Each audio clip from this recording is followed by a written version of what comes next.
Ao lado do corregedor de Cuiabá, Silvano Galvão. Caso queira fazer alguma pergunta ao nosso convidado, é só mandar agora mesmo no endereço tv.rdnews.com.br. Inclusive você que nos acompanha pela TV Mato Grosso, no canal 27, que a gente faz a sua pergunta imediatamente aqui no estúdio. Enquanto isso, vamos ao nosso bate-papo. Olá, corregedor, e obrigada pela presença aqui na RDTV. Bom dia, nós é que agradecemos a oportunidade de estar aqui divulgando o trabalho do município. Vamos falar então um pouquinho do trabalho exercido pela Corregedoria da Prefeitura de Cuiabá. Desde quando ela está instalada, como funciona esse processo, quantos servidores? Nos conte um pouquinho sobre esse processo. Bem, a Corregedoria ela sempre existiu, mas nesse modelo em que nós temos aí desde 2010, com essa estrutura permanente que funciona no prédio da Procuradoria-Geral do município, tá? Ela é vinculada à Procuradoria? Vinculada à Procuradoria-Geral do município. Quantos servidores trabalham vinculados à Corregedoria? Como que funciona esse processo de fiscalização dos trabalhos exercidos pelos servidores públicos? Nós, na verdade, atuamos de duas formas, A primeira é a forma repressiva, que depende das denúncias que nos são apresentadas pelos próprios administradores, na maioria delas, e algumas pelo próprio usuário de serviço público, Tem casos assim também. Essas são...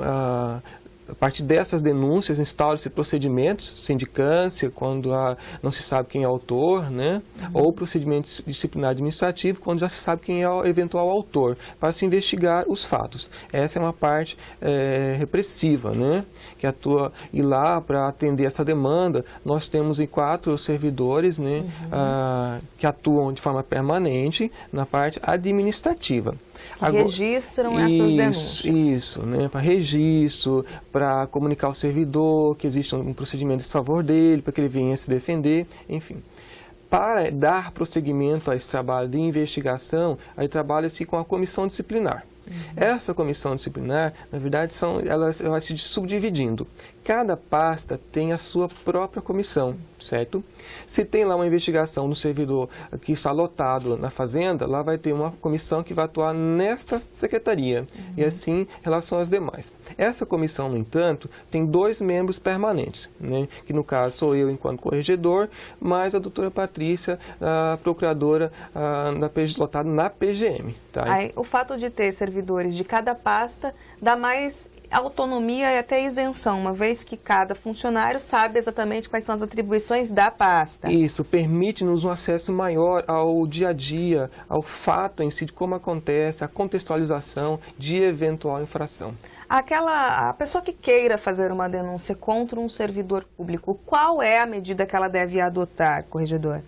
Ela teria 2 caminhos, O primeiro, diretamente conosco, formalizando a sua denúncia, Essa denúncia há de ser identificada, o servidor a pessoa que for lá denunciar tem que dar o seu nome, seus dados pessoais, enfim, um local que possamos encontrá-lo, para evitar a calúnia, difamação a um servidor. Ele também pode fazer através da ouvidoria. Fazendo através da ouvidoria do município, em se tratando de reclamação em desfavor de servidores, imediatamente eles vão nos encaminhar. Tanto é que, dentre os processos lá instaurados, 7% deles nasceram a partir de denúncias feitas pelo cidadão na Ouvidoria Geral do município. Falando em denúncia feita pelo cidadão, o senhor falou da necessidade de se identificar para com a corregedoria, mas eu posso pedir que essa denúncia seja anônima para também não haver nenhum tipo de perseguição? A lei não permite. É preciso que se identifique. É preciso, para se evitar o que se conhece no dia a dia como denuncismo, que é uma linguagem vulgar, mas juridicamente para evitar prejuízo à imagem do servidor. Porque senão qualquer um vai lá e diz, olha, fulano fez isso e aquilo outro. De repente está insatisfeito com o servidor. Isso, simplesmente para prejudicá-lo. E nós não podemos admitir isso, porque o melhor patrimônio do município, enquanto administração pública, é exatamente o servidor. E essa preocupação nós temos de protegê-lo, inclusive por instrução específica do prefeito. Quantos processos em 2013 foram abertos contra servidores? 163. Desse total, quantos resultaram em demissão de servidores? As demissões que ocorreram ano passado eram originárias também de processos que foram instaurados em 2012. Ano passado foram 33 servidores demitidos. Por quais motivos? a maior parte deles por acúmulo indevido de cargo, né? Aquela pessoa que tem 2, 3 serviços, né? Serviços públicos, né? Ele só pode atuar conforme a Constituição manda, no máximo acumulando 2. Professor mais técnico, médico, tal, né? Esse setor. Aí teve também 10 casos de corrupção, né?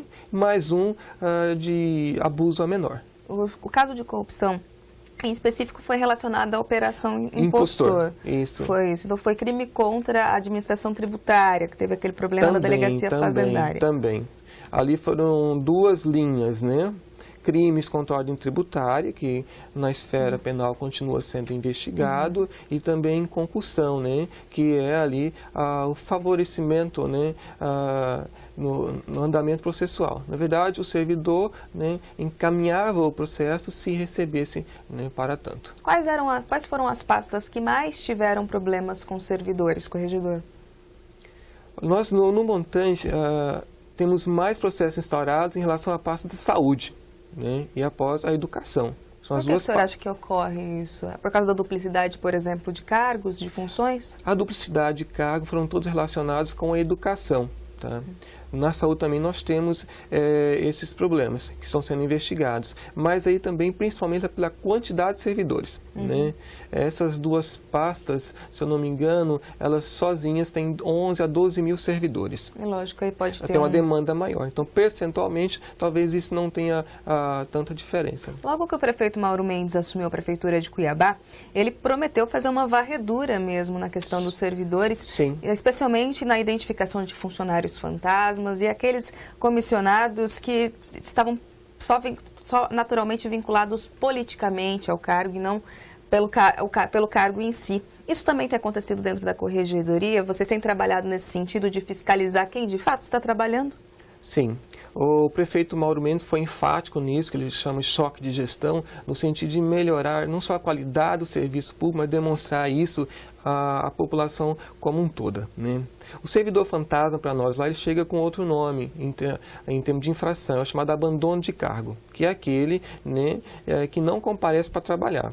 Toda vez que o responsável pela folha constata que alguém não comparece trabalhar há 30 dias, ele suspende, né, e toma as providências necessárias para que ele seja, no caso, demitido. Convocá-lo e, em seguida, para comparecer, né, assumir o posto de trabalho, não comparecendo, ele nos encaminha. E lá, então, né, o que se chama de servidor fantasma, para nós, chama-se infração de abandono de cargo público, que também é crime, né? E tiveram muitos casos nesse sentido?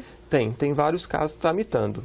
Né? Só que acaba se demorando um pouco mais em dar uma resposta à administração pública, à sociedade, porque nós temos dificuldade em encontrar essas pessoas. Então, aí eles têm que ser notificados por edital, eles não comparecem a apresentar a defesa, e nós temos, então, que providenciar essa defesa, que é o chamado defensor dativo, que hoje, né, é uma demanda atendida ali pela faculdade NPJ, Núcleo Prático Jurídica da Faculdade de Direito da Unirondon. Tem que cumprir todo um trâmite processual. Tem que assegurar a ampla defesa, sobretudo porque o servidor, né, ele é o patrimônio do município. E até que se prova o contrário, né, ele é um servidor. O senhor falou do trabalho repressivo, no caso que termina, essa primeira parte, né? Inclusive na demissão. Isso. Há também um trabalho de orientação. Como tem sido esse trabalho feito pela corregedoria?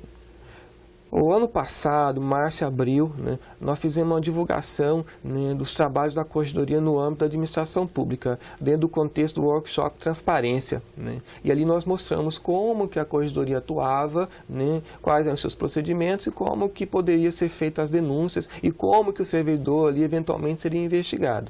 Essa parte nós chamamos de atuação preventiva, né? Temos também sempre pessoas nos consultando, ligando lá, às vezes vão até lá, informam. E agora, né, até por instrução do prefeito Mauro Mendes, nós já vamos começar uma terceira etapa desse trabalho, que é a visitação in loco, né, dos setores da administração pública, para verificar ali a qualidade do serviço prestado, a assiduidade e pontualidade dos servidores públicos. A partir de quando que isso deve acontecer? Creio que nos próximos 30 dias, que nessa próxima semana o prefeito já estará publicando um decreto que vai regulamentar essas nossas atividades, né, dizendo como que nós poderemos agir, tá? E aí, na sequência, começaremos os trabalhos. O senhor falou que desde 2010 essa estrutura da corregedoria foi montada Sim. com os servidores, com uma figura do corregedor e o vínculo à Procuradoria-Geral. Antes, a situação da Corregedoria ela era mais tímida. Como funcionava? O senhor sentiu essa diferença quando assumiu em 2010?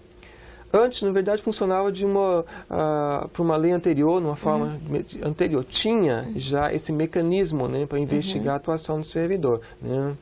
Mas pelo que se houve no dia a dia, né, efetivamente agora com a nova gestão do Mauro Mendes, houve um impacto, né, na atuação, dado aí a preocupação dele, né, de melhorar, qualificar o serviço público. A ideia é exatamente essa no final, né, é qualificar, incentivar o servidor, né, e a sociedade, né, quanto aí à qualidade dos serviços públicos. E trazer o papel da Corregedoria para o fato que ela realmente foi criada, né, Perfeito. Corregedoria? Isso. Que é de investigar, sim, os servidores. Isso, investigar. Nós temos procurado também melhorar essa forma de atuação. Nessa semana também já conversamos com o Procurador-Geral sobre isso, né, para buscar mecanismos, né, eficazes para identificar alguns tipos de infrações que estamos tendo dificuldades para comprovar na forma como estamos trabalhando. Então, existe uma busca constante para aperfeiçoar os trabalhos prestados no nosso setor. Quais mecanismos seriam necessários para esse aperfeiçoamento? Melhorar o sistema de investigação. Né? Mas por meio de servidores ou por meio de um sistema informatizado, por exemplo?